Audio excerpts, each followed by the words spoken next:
The situation in Myanmar is heating up. The latest development, 2 military bases of the Myanmar Air Force were attacked with rockets Thursday, April 29, 2021. Explosions were observed in both. Who the attackers were and whether they were victims is not known until now. According to a Reuters news agency report, one of the air bases attacked was in downtown Magway. The attack took place in the early hours of the morning, preceded by 3 explosions on the spot. After Magway, further attacks took place on the airbase at Maitila.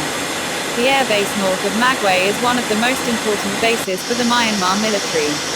As local Myanmar media reported, rocket attacks were still taking place there. The Myanmar military was reluctant to comment on the attacks.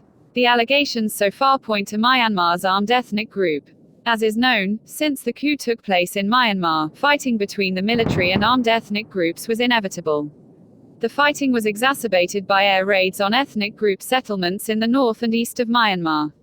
One of them was targeting the Karen ethnic group, where they had to flee to another area so as not to become a target of fire. As per this article, the victims of the crisis in Myanmar have reached 750 people. This refers to data from the Legal Aid Association for Political Prisoners. In addition, more than 3,400 people were arrested as political prisoners.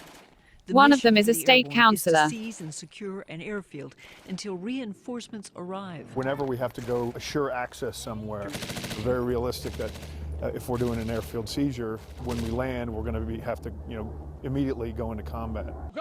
The combat is part of Exercise Noble Ledger, a very practical NATO training event for 6 nations in the middle of Norway.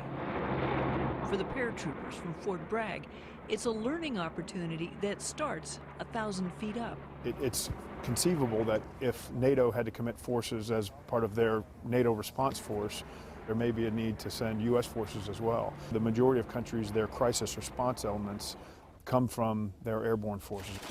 As one of multiple NATO exercises taking place across Europe, Noble Leisure is a venue where allies get to know each other's capabilities before the need arises. We're capitalizing on the lessons we've learned over the last 13 years and figuring out if we had to go do something, how do we do it as a coalition and how do we do it successfully.